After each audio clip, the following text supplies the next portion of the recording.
मेरे प्यारे बच्चों, आप सभी को नमस्कार। आप सभी का स्वागत है इस वीडियो में। और आज हम जिस विषय पर चर्चा करने वाले हैं तो वो आप सब बच्चों से रिलेटेड है। और आप में से अधिकतर बच्चा जो शारीरिक रूप से हष्ट-पुष्ट है और भाग दौड़ने में सक्षम है, वो एक पोस्ट की हमेशा तैयारी करता रहता है। खासकर उत्तर भारत के बच्चे, वो है सब इंस्पेक्टर। और खासकर यूपी पुलिस में अगर उत्तर प्रदेश का रहने वाला है तो यूपीएसआई की तैयारी हर एक बच्चा करता है और हर एक बच्चे का सपना होता है दरोगा बनना। तो ये अजय बच्चा है और ये यूपी पुलिस में सब इंस्पेक्टर है और ये मिलने आया हुआ था। तो मैंने कहा इस बहाने बच्चों को इन्फॉर्मेशन भी हम शेयर करते हैं। अच्छा, ये बता के अभी तेरी करंट सैलरी कितनी है अजय? सैलरी सर अभी लगभग मुझे, क्योंकि 1.5 साल के करीब हुआ है जॉब में रहते हुए, तो अभी करीब 58-59 के करीब इन हैंड है सर।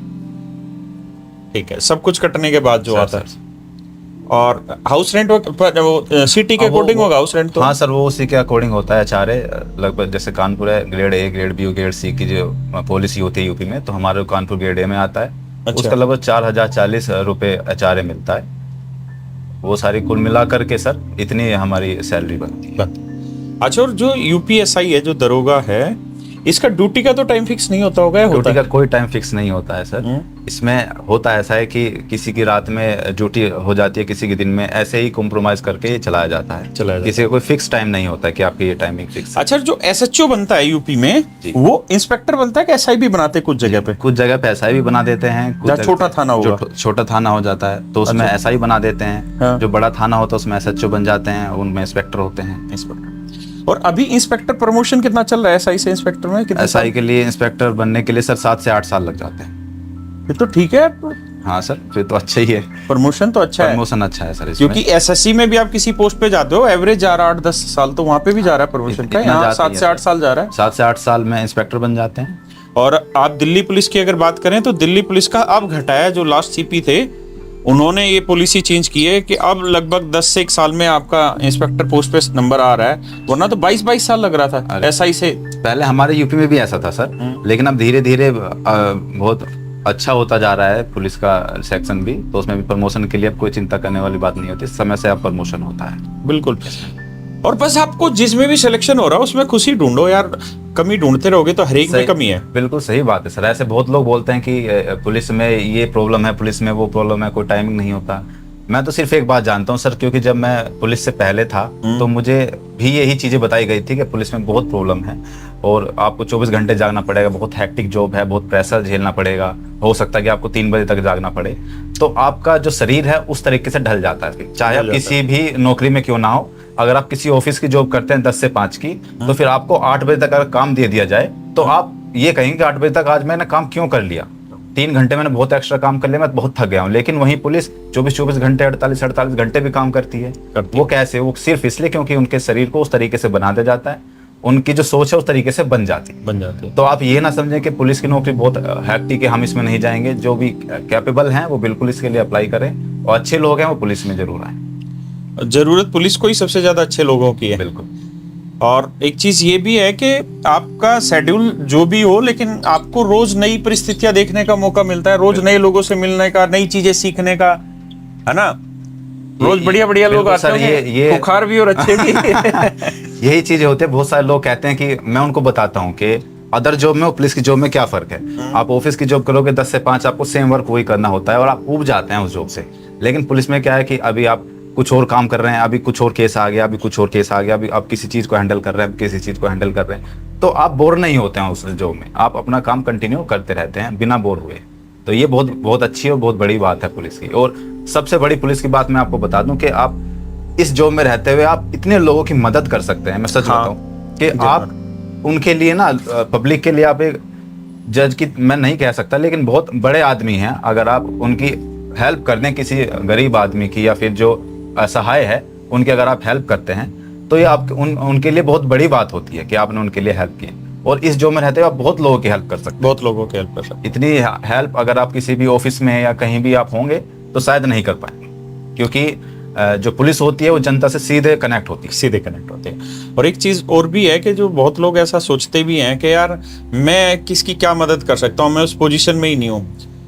आप जिस भी पोजीशन में है ना उस जगह बहुत ठीक है, और आप वहाँ बहुत सारे लोगों से कनेक्टेड है। और खासकर पुलिस वाले लोग तो आप ये समझिए कि जनता का सीधा इंटरेक्शन जज से नहीं होता, जुडिशरी से नहीं होता, जनता का सीधा इंटरेक्शन होता है पुलिस से, है ना। तो आम आदमी के लिए पुलिस ही जज है, पुलिस ही मिनिस्टर है, सब कुछ पुलिस है। तो अगर पुलिस वाला ही सेवा भाव के साथ काम करेगा ना, जो कि कर रहे हैं, तो आप समझिए कि धीरे धीरे कुछ ही आदमी अगर उस प्रयास में है ना, तो एक वक्त के बाद वो प्रयास बड़ा होता है और समाज एक सही दिशा की ओर बढ़ता है। तो ये बहुत अच्छी सोच है कि आप सेवा भाव से आ रहे हैं और ईमानदारी से काम करना पसंद कर रहे हैं, और होना भी यही चाहिए। और आप सब बच्चे भी जो लगे हुए भी हैं, कोई कहीं पे पुलिस में लगाया, किसी भी डिपार्टमेंट में, एक बात ज़रूर समझिएगा कि बेईमानी कभी भी मत करिएगा, खासकर पैसे वाली बेईमानी तो किसी भी हालत में मत करिएगा, क्योंकि ये पैसा जीवन भर आपके साथ नहीं रहने वाला है। और एक वक्त के बाद आपको एहसास होगा कि पैसे से ज़्यादा बहुत सारी चीज़ें ज़रूरी हैं। और बहुत बार आप बहुत कमाने की भी सोचेंगे ना, तब भी आपके पास नहीं आएगा। और अगर आप ईमानदार बना रहेंगे ना, और आपको ज़रूरत है वास्तविक रूप में, तो ऊपर वाला वो रास्ते खोलेगा कि आपके पास वो पैसा आए। तो और जिसको बहुत ज़्यादा पैसा कमाने का शौक हो ना, वो ये वर्दी कभी भी मत पहनना। बिजनेस करो, रिस्क लो, फाइट करो और बनाओ बिजनेस और कमाओ पैसा। लेकिन जब तक सरकारी सेवा में है, सरकारी नौकरी शब्द गलत है, सरकारी सेवा शब्द सही है, जब तक सरकारी सेवा में है तो भाव सेवा का ही रखना, फायदा उसी में है और बरकत भी उसी में होगी। अच्छा, मुझे ये बता के जो इसमें यूपी सब इंस्पेक्टर में क्वालिफिकेशन तो ग्रेजुएशन ही है, ग्रेजुएशन है या भी ग्रेजुएशन में जो चल रहे हैं वो भी भर सकते हैं इसको? नहीं, जो ग्रेजुएशन कर चुके हैं, जो ग्रेजुएशन कर चुके हैं वही। और हाइट क्या है? हाइट 168 है सर। 168। और इसमें कोई रिलैक्सेशन है कैटेगरी वाइज या नहीं रहता? इसमें कैटेगरी वाइज रिलैक्सेशन रहता है, वो मुझे अभी कंफर्म नहीं है टाइम। और एज में? एज में भी रिलैक्सेशन होता है। 28 साल उम्र होती है सर जनरल बच्चे के लिए। हाँ, और 33 साल होती है ओबीसी की। 33 साल ओबीसी के। हमारे वो कैटेगरी वाइज जो एज रिलैक्सेशन होता है, एससी/एसटी के लिए शायद 8 साल है ना सर? वो 8 साल है। कुल मिला के 28 साल जनरल बच्चे की है। और फिजिकल की क्या डिमांड रहती है इसकी? फिजिकल इसमें सर कोई ज़्यादा हार्ड नहीं होता। इसमें जब मैं फिजिकल निकाल सकता हूँ तो आप सब लोग बहुत आसानी से निकाल सकते हैं। फिजिकल 4.8 किलोमीटर होती है सर, और वो 28 मिनट में आपको क्लियर करनी होती है। वहाँ मैंने 24 मिनट में निकाल दी थी, तो आप तो बहुत जल्दी निकाल सकते हैं, क्योंकि मैं तो फिजिकल में बहुत वीक था पहले से। और कितनी देर में निकालनी होती हो? 28 मिनट में। 28 मिनट में। 28 मिनट में निकाल। और जो लोग इस चीज़ की तैयारी कर रहे हैं या किसी भी एग्जाम की तैयारी कर रहे हैं, मैं उनसे सिर्फ एक बात कहता हूँ कि अगर आपका कहीं सिलेक्शन नहीं हुआ है और आप बहुत परेशान हैं, बहुत डिप्रेशन में हैं, तो हमेशा एक बात याद रखना, एक बात हमेशा लिख के रखना कि मकान बनने में टाइम लगता है और बंगलो बनने में उससे भी ज़्यादा टाइम लगता है। तो आपका हो सकता है मकान ना बना, सीधा बंगलो बने, तो आप बंगला बनाने की कोशिश करिए, आप आगे बढ़ते रहिए, मेहनत करिए, आपका बंगला जरूर बनेगा। बंगला मीन्स अच्छी नौकरी मिलेगी, आप गलत मत समझिएगा। मोटिवेट होते रहिए। हाँ। अच्छा, ये सिर्फ जो रेस है यही होती है कि और भी कुछ नहीं? होता है? और कोई इसमें रिक्वायरमेंट नहीं सर, केवल रेस ही होती है। जैसे दिल्ली पुलिस में जहाँ तक मुझे याद है शायद 1600 मीटर की रेस है 1 मील की, और वो है शायद 6 मिनट में। हाँ सर, है ना? सीपीओ में भी शायद यही है। सीपीओ में भी, लेकिन दिल्ली पुलिस में हाई जंप और लॉन्ग जंप भी है। लॉन्ग जंप भी है। यूपी में नहीं है ये चीज। मैं दिल्ली पुलिस के फिजिकल में भी फेल हो गया था, मैं आपको बताऊं। लेकिन यूपी पुलिस के एसआई में आपको केवल रेस, या कांस्टेबल की भी, उसमें केवल रेस ही चाहिए, बाकी और कोई रिक्वायरमेंट। कांस्टेबल की भी रेस सेम है? हाँ, कांस्टेबल की भी रेस, उसमें 24 मिनट में लगानी होती है आपको रेस। अच्छा, कांस्टेबल में तेज भागना है? हाँ, उसमें तेज भागना होता है। बट वो लग जाती है मेहनत करने के बाद, लग जाती है प्रैक्टिस के बाद। 2 महीने आप प्रैक्टिस करेंगे वो आराम से लग जाएगी, इसमें कोई बहुत बड़ा इशू नहीं है। मेन इशू केवल एग्जाम का है। एग्जाम का। और इसमें जो चेस्ट वगैरह एक्सपेंशन है वो सेम वही है, 5 सेंटीमीटर। 5 सेंटीमीटर। और वो लगभग जो बच्चा रेस पार कर लेगा वो तो हर हाल में हो ही जाएगा, क्योंकि इतना वो सांस फुला फुला के उस प्रोसेस में रहता है। वो कर ही लेते हैं फिजिकल, और ये सब करने में आपको कोई परेशानी नहीं होगी। बस आपका एग्जाम है, क्योंकि सर इसके एग्जाम में भी एक चीजें होती हैं कि आपको हर सेक्शन क्वालिफाई करना होता है। अच्छा। इसमें 4 सेक्शन आते हैं, मैथ, रीजनिंग और हिंदी, और आपकी जीएस, जीके और मूल विधि। अच्छा, सब में अलग अलग कट ऑफ लेके जानी सब में अलग अलग कट ऑफ होती है सर। हमारे टाइम में हर किसी सब्जेक्ट में कट ऑफ 50% थी, लेकिन जो अभी लास्ट में भर्ती हुई है यूपीएसआई की, उसमें 50% से घटाकर 35% कर दी गई है, क्योंकि हमारे एग्जाम में बच्चे जितनी वैकेंसी थी उतने भी सफल नहीं हो पाए थे। मैं आपको बताऊं, 3300 वैकेंसी थी और लगभग 2000 के करीब बच्चे उसमें। अच्छा, उस कट ऑफ को क्रॉस नहीं कर पा रहे? क्रॉस ही नहीं कर पाए सर। कुछ फिर फिजिकल में फंसे होंगे, या ये फिजिकल तो बाद में ही लेते होंगे ना? टेस्ट बाद में लेते हैं, टेस्ट के बाद। ये भी अब ये भी दिक्कत है कि हर सेक्शन क्वालिफाई करना होता है, तो इसमें हर सेक्शन के को बिल्कुल बराबर टाइम देना पड़ता है। आप इसमें ऐसा नहीं कि आप हिंदी में बहुत अच्छे हैं तो आप मैथ को छोड़ देंगे, रीजनिंग को छोड़ देंगे। हर एक को बराबर पकड़ के साथ चलना होगा और बराबर मेहनत के साथ ही चलना होगा। अच्छा, इसकी जो ट्रेनिंग है उसका सिस्टम क्या है? हिला देते हैं कि हो जाती है नॉर्मल? हिला ही देते हैं सर, बिल्कुल। असल में जब हम ट्रेनिंग से पहले हम बहुत, मैं बताऊं कि फिजिकल भी अच्छा नहीं था, तो मैं बहुत ज्यादा स्ट्रांग नहीं था अपने फिजिकली। तो जब मैं ट्रेनिंग से वापस आया तो आप ये मान लो कि मैं पूरे दिन खड़ा रह सकता था, फिर पूरे दिन 24 घंटे खड़ा रह सकता था। उस टाइम पे इतने कैपेबल बन जाते हैं ट्रेनिंग पर। तो मेंटली भी टफनेस तैयार करते हैं? हाँ बिल्कुल, मेंटली भी आपको प्रेशर झेलने की शक्ति, वो सारी इनडायरेक्टली आपको सारी चीजें सिखा देते हैं। डायरेक्टली कुछ नहीं, लेकिन डायरेक्टली आपको कैसे मेंटल आप झेलेंगे, कैसे प्रेशर आप झेलेंगे किसी का, या कुछ भी, सारी चीज़ें आपको सिखा दी जाती है। सुबह 5 बजे आपको फील्ड में बुला लिया जाता है। उससे पहले आपको जाने के लिए आधा घंटा पौना घंटा पहले उठना पड़ता है। बहुत सारे लोग होते हैं ट्रेनिंग सेंटर पे, तो कुछ जो संसाधन होते हैं वो सीमित होते हैं, तो आपको पहले से ही उठना पड़ता है, होते पहले, फिर आप तैयार होकर फिर फील्ड में जाते हैं। फील्ड में जाने के बाद में सर वहाँ से अपना आने के बाद नहा धोकर खाना खाकर, मैस से केवल आधा या पौन घंटे का टाइम मिलता है। आएंगे, नहाएंगे, मैस से खाना खाएंगे, और मैस में भीड़ बहुत लंबी, क्योंकि बहुत सारे लोग होते हैं, उसमें भीड़ में से खाना लेकर आना है। फिर उसके बाद खाना खा के सीधा क्लास में चले जाना है। जो हमारे जो स्कूल चलता है वहाँ जो भी कानून वगैरह हमें पढ़ाए जाते हैं, क्लास से आते हैं, फिर आधा पौना घंटा रेस्ट लेते हैं, फिर से फील्ड में वही है। तो क्लास में तो नींद आती होगी? 100% नींद ही आएगी। जब सर सुबह से लेकर शाम तक हम फिजिकली रगड़े जाते हैं। तो और शाम को किस समय छोड़ते थे? शाम को छोड़ते थे करीब 7 बजे करीब। तो 7 बजे के बाद फिर सीधे नींद, या नहीं, 7 बजे के बाद आकर के फिर उसके बाद फ्रेश होकर 8 बजे से फिर हमारी काउंटिंग होती थी कि कहीं कोई जैसे रोल, दिल्ली में रोल कॉल पीरियड कहते हैं। रोल कॉल, हाँ, वहाँ पे भी वही है? वही होता है सर। अच्छा, 8 बजे होता था, फिर उस 8 बजे के बाद आधा पौन घंटे वो होती थी, फिर आप फ्री हो जाते हैं। और फ्री क्या, फिर तो नींद ही आती है, बिस्तर फिर तो पढ़ते ही नींद आती है। फिर तो नींद आती है सर। तभी तो कहते हैं ना कि बेल्ट की जो नौकरी होती है उसकी ट्रेनिंग में तो पत्थर भी पच जाते हैं आदमी को। रोटी तो बहुत दूर की बात है, बोले वहाँ कोई नहीं देखता कि कच्ची रोटी पक्की रोटी है। डिसिप्लिन में आ जाते हैं सब लोग। बेल्ट की नौकरी डिसिप्लिन सिखाती है, और मेंटल टफनेस इसी तरह तैयार की जाती है ना, कि आदमी सुबह 5 बजे का उठा हुआ, रात 9 बजे तक लगा हुआ है, पूरा 5 से 9 तक एक्टिव है, मेंटली एक्टिव है, फिजिकली एक्टिव है ना, और उसकी ख्वाहिश की एक भी चीज वहां नहीं है ना।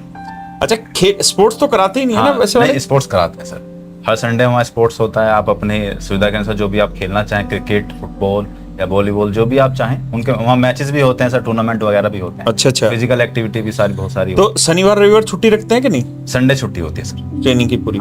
तो घर पे या वहीं पे रहना होता है? नहीं, वहीं पे रहना होता है, घर कोई नहीं जाएगा, वहीं पे रहना होता है। और जैसे गजटेड छुट्टी होती है, उनकी छुट्टी होती है। अच्छा, ट्रेनिंग में हालांकि वो छुट्टी वाले दिन भी थोड़ा सा फिजिकल वर्क करना होता है, ऐसे नहीं कि आप कंप्लीटली रेस्ट में रहेंगे, ऐसा नहीं। लेकिन हाँ, आपका स्कूल का रेस्ट आपको मिल जाएगा, सुबह शाम आपको थोड़ा बहुत काम करना पड़ता है छुट्टी में भी। और दूसरी चीज ये है कि जब वहाँ लो की क्लासेस चलती होंगी? हाँ सर, लो की सारी क्लासेस चलती है ना, और उसमें मन लगता नहीं होगा बहुतों का और थके हुए का तो मन इसलिए नहीं लगता क्योंकि सब लोग थके हुए होते हैं, तो कहाँ पढ़ पाते हैं। वो सर रखते हैं, बेंच पर सो जाते हैं मोस्टली लोग, ऐसा ही होता है। मेरा एक दोस्त है, वो एसएसबी के, मतलब इसके सीडीएस के थ्रू उसका सिलेक्शन हो गया। तो जब वो गया एसएसबी उसका पास आउट, फिर सिलेक्शन फाइनल हो गया, तो ट्रेनिंग पे था, तो बोलता है कि सुबह शाम तक क्लास रहती थी। तो बोले हम जब सुबह फिजिकल वर्कआउट करो, शाम को फिजिकल वर्कआउट करो, दिन में पढ़ो, तो मतलब पढ़ते पढ़ते नींद आ जाती थी। तो बोले जो अफसर रहते थे वो कहते थे कि चल तू चमगादड़ बन, एक पैर पे खड़ा होकर, बोले ऐसे खड़ा रहे क्लास पे। तो टफनेस तो कर जरूरी है, क्योंकि इस नौकरी में तो भाई हर तरीके की चीजों का सामना करना पड़ता है। बुरे लोग भी आते हैं, अच्छे लोग भी आते हैं। अच्छा, कोई सेंस डेवलप हो पाता है आदमी की पहचान का? बिल्कुल डेवलप हो जाता है सर। जब हम होते हैं, जॉब में होते हैं, तो हमें दूर से अंदाजा लग जाता है कि अच्छा ये आदमी इस कैटेगरी का, इस नेचर का आदमी होगा। हम उसके फेस रीडिंग करके ही बता पाते हैं कि अच्छा ये चोर हो सकता है, बिल्कुल 100%। हम उसको देख के पता कर लेते हैं, क्योंकि हमारे सामने हम जो पाला पड़ता है ऐसे ही लोगों से पड़ता है, चोर उचक्कों से। तो फेस रीड हो जाता है? फेस रीड हो जाता है बहुत आराम से, हमें पता चल जाता है। अच्छा, कुछ हेकड़ी मारने के आते हैं जो ये रील में आता है? वो एक रील बड़ी वायरल होती है ना, एमएलए करके, एक व्हाइट कुर्ते पजामे में वो बोलता रहता है। हाँ, एमएलए साहब का एक रील है, बड़ी फेमस, वो बोलता है, मैं उसको सुनता रहता हूँ। फॉर्च्यूनर चाहिए, ये चाहिए। वो एकड़ी मारने वाले भी आते हैं? बहुत आते हैं सर, और हमें सिखाया जाता है हर किसी को कैसे हैंडल किया जाता है। अगर कोई जन नेता आ रहा है तो उसको कैसे हैंडल करना है, कोई अगर कंप्लेन लेकर आ रहा है तो उसको कैसे हैंडल करना है, तो वो सारी चीज़ें हमें सिखाई जाती हैं और हर चीज़ को प्रेशर झेलने की और हर चीज़ को हैंडल करने की जो सेंस से हमें वो एक्टिव हो जाती है, वो डेवलप हो जाती है। तो अभी शादी हो गई कि नहीं हुई? अभी नहीं हुई है सर। रिश्ता घर वाले देख रहे हैं, जहाँ पे भी वो करेंगे वो। अभी उम्र कितनी होगी टोटल? अभी 29। चलो ठीक टाइम पे आ रहा है। और हाइट वेट हो गया। अच्छा ये बताना, लैंग्वेज का कोई फर्क पड़ता है एग्जाम में?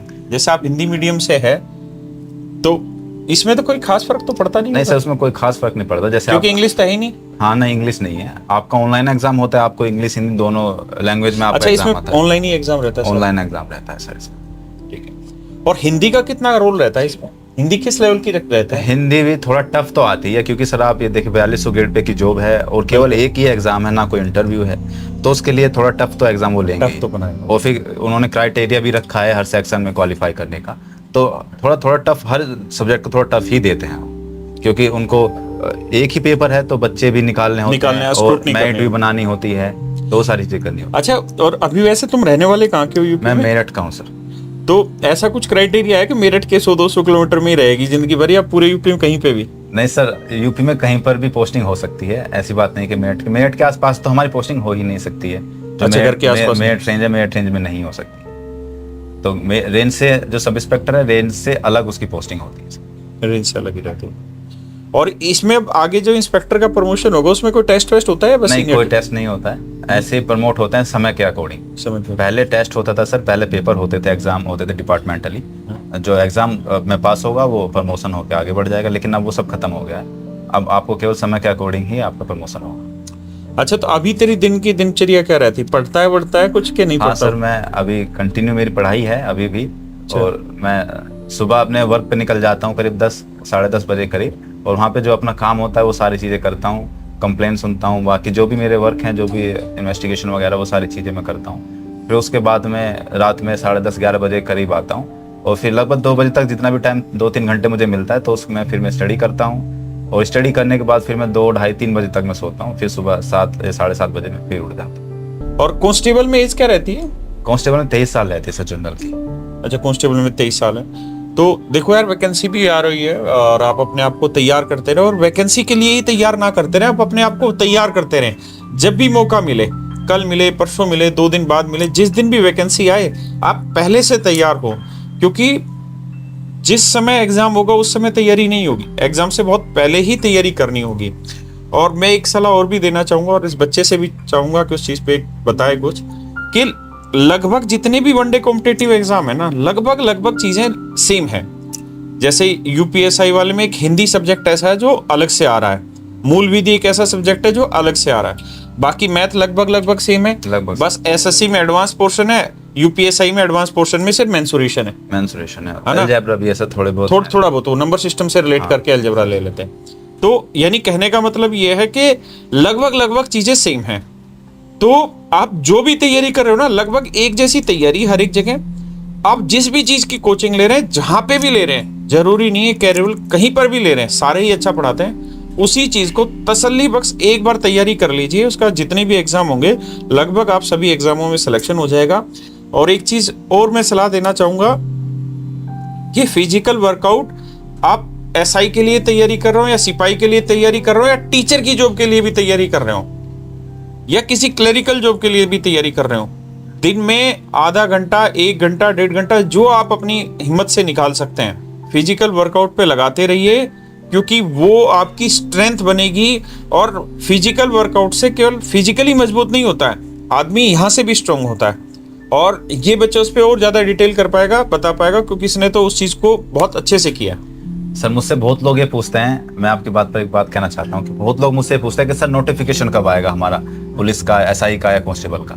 तो मैं उनसे ये कहता हूँ कि अगर नोटिफिकेशन आज आ जाए तो आप 2 महीने के बाद एग्जाम क्रैक कर लो, इतनी हिम्मत या इतने इस लेवल की पढ़ाई की है आपने। हाँ, एग्जाम लगभग 2 ही 3 महीने में हो जाएगा। अगर आपने इस लेवल की पढ़ाई की है तब आप हकदार हैं नोटिफिकेशन पूछने के। और अगर लेवल की एग्जाम की तैयारी नहीं की है तो पहले आप तैयारी कीजिए, उसके बाद नोटिफिकेशन के बारे में पूछिए। लेकिन फिर भी वैकेंसी आनी तय है, आप अपनी तैयारी को कंटिन्यू करिए। और रही बात फिजिकल की, सर ने बिल्कुल बहुत अच्छी बात कही है कि जब आप फिजिकल करते हैं ना, तो आपका जो माइंड है वो बहुत बेहतरीन तरीके से काम करता है। आप 15 दिन फिजिकल रनिंग करके देखिए और फिर पढ़ करके देखिए, आपका माइंड डबल स्ट्रांग हो जाता है, डबल तरीके से फोकस कर पाता है सारी चीज़ों में। और मैं आप सब लोगों से एक बात और कहना चाहता हूँ कि जो भी लोग तैयारी कर रहे हैं, केवल मेहनत ही सब कुछ नहीं होता, केवल मेहनत से नहीं होता। मेहनत के साथ साथ बहुत सारी एडिशनल चीज़ें हैं जो आपको त्याग करनी पड़ती हैं। ये एक तपस्या होती है। जैसे अगर आप पढ़ रहे हैं और आपके सामने बुक रखी है और आपका माइंड कहीं और है, वही सोना बाबू वगैरह के आपका माइंड वहाँ चल रहा है, या फिर आप रील्स देख रहे हैं बैठे बैठे मोबाइल में, तो आपका वो टाइम आपको लगता है कि हम पढ़ रहे हैं, लेकिन आप पढ़ नहीं रहे हैं। जेन्युइन।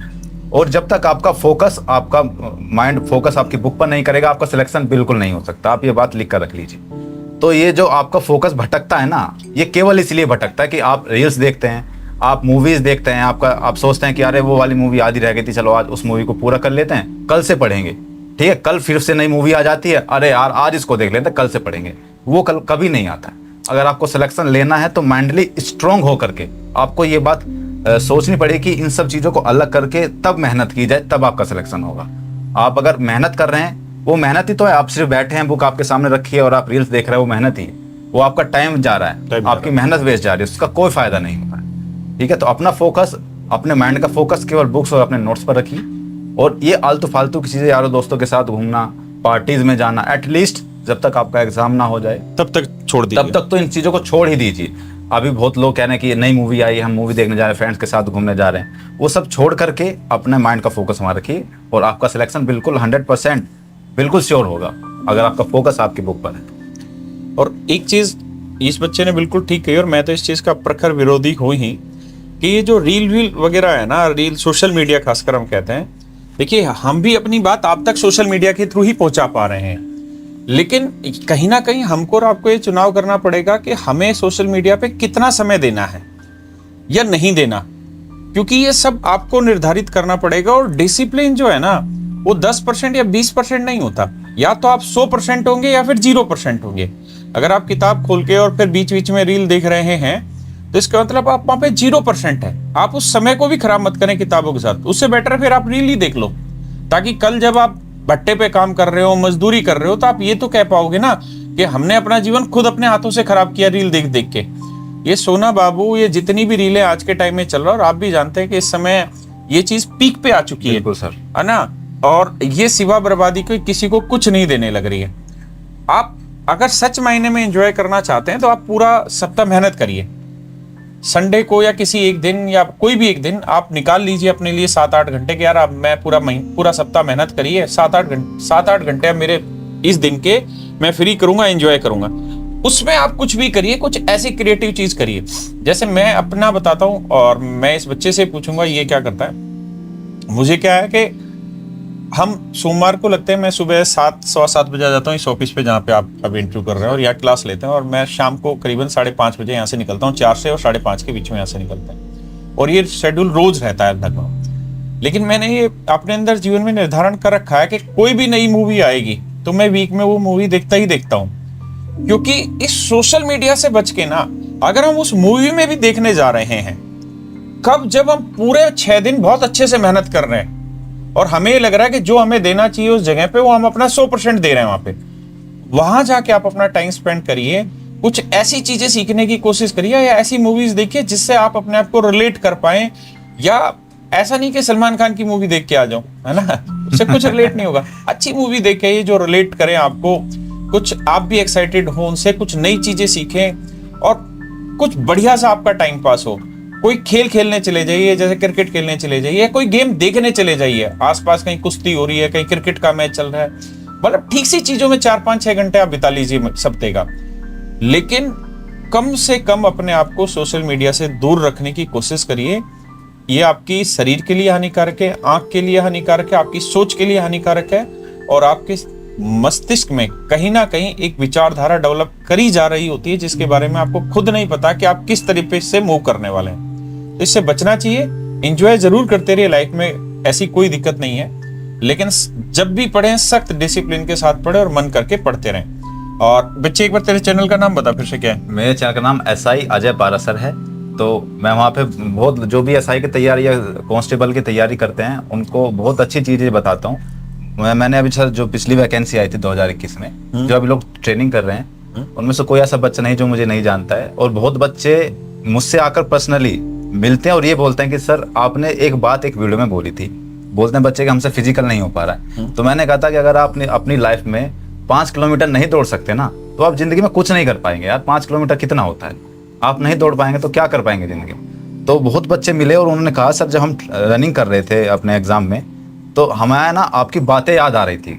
जब हम थक जा रहे थे तो आपकी बातें सोच के मोटिवेट हो करके, और सर हमारी जो 27 मिनट में हमारी रनिंग कंप्लीट हुई है और इसका पूरा श्रेय मैं आपको देता हूँ। मैंने कहा नहीं भाई, ये आपकी मेहनत है, बस मेरा थोड़ा मोटिवेशन है आप सब लोगों के लिए। और अगर मेरी वजह से आपकी रनिंग लग जाती है या फिर आप एक नौकरी पा जाते हैं, बहुत छोटा सा योगदान अगर मेरा उसमें है, तो उसके लिए मैं अपने आप को बहुत प्राउड फील करता हूँ अपने आप के लिए। तो आप कोई भी ऐसी लेटेस्ट इन्फॉर्मेशन की जानकारी चाहते हो तो आप इस बच्चे से के चैनल पे भी जा सकते हैं और चीज़ें समझ सकते हैं। मैक्सिमम चीज़ें आज मैंने इससे बात करें, जब ये आया मिलने तो मुझे लगा कि आपसे मिलवा दिया जाए, तो मैक्सिमम चीज़ें आपको बताइए। और एक बात आप हमेशा ध्यान रखिए कि जब वो एग्ज़ाम आने की उसका अनाउंसमेंट हो जाएगा ना, तब आपके पास 2 ही महीने बचेंगे, 2-3 महीने। सही बात। जैसे अभी सीपीओ की एग्ज़ाम अक्टूबर में और अभी इसी महीने हमारी वैकेंसी आई है, तो 2 महीने में आप कौन सी तैयारी कर लेंगे। और इस समय इतना कंपटीशन है, इतना बच्चा बेरोजगार बैठा है जो तैयारी कर रहा है। बहुत सारे बच्चे तो ऐसे जो 12वीं पास करते लगे में तैयारी करने, तो आप कैसे उम्मीद कर सकते हैं कि आप 2 महीने में उन बच्चों को बीट कर लेंगे।